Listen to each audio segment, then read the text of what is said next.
Hi friends, என்னடா பால் ஊற்றி வச்சுருக்கான்னு பார்க்குறீங்களா? ஒன்றும் இல்லைங்க, நீங்கள்லாம் சப்போர்ட் பண்ணி ஓரளவுக்கு நான் 1000 மேலே சப்ஸ்கிரைப் பண்ணதுனால ஃபஸ்ட் எல்லாருக்கும் தேங்க்யூ.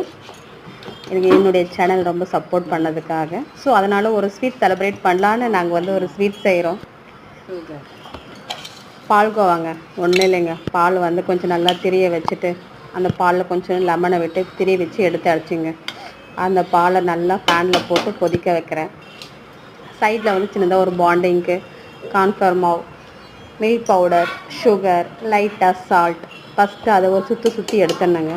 நெக்ஸ்ட்டு நாட்டு சர்க்கரை, அந்த பால்கோவுக்கு தேவையான நாட்டு சர்க்கரை போட்டு அதை ஒரு சுற்றி எடுத்துடணும்.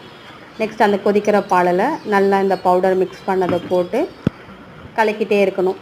கைவிடாமல் கலக்கிறது தான் மெயின் முக்கியமான விஷயம். அதை நான் அரைச்ச பவுடர் எல்லாத்தையும் அதில் மிக்ஸ் பண்ணிவிட்டு கலக்கி அந்த மில்க் கலர் நல்லா உங்களுக்கு தெரியும், சேஞ்சஸ் நல்லாவே தெரியும். அந்த டைமில் என்ன பண்ணுங்கள், நல்லா சேஞ்சஸ் ஆகிற டைமில் ஒரு 1.5 ஸ்பூன் நெய் நல்லா விட்டு மறுபடியும் கலக்குன்னு கலக்குங்க. கலக்கும்போது அந்த பேனில் நல்லா உங்களுக்கு தெரியும், அந்த கரெக்டான ஸ்டேஜ் வந்துடும்.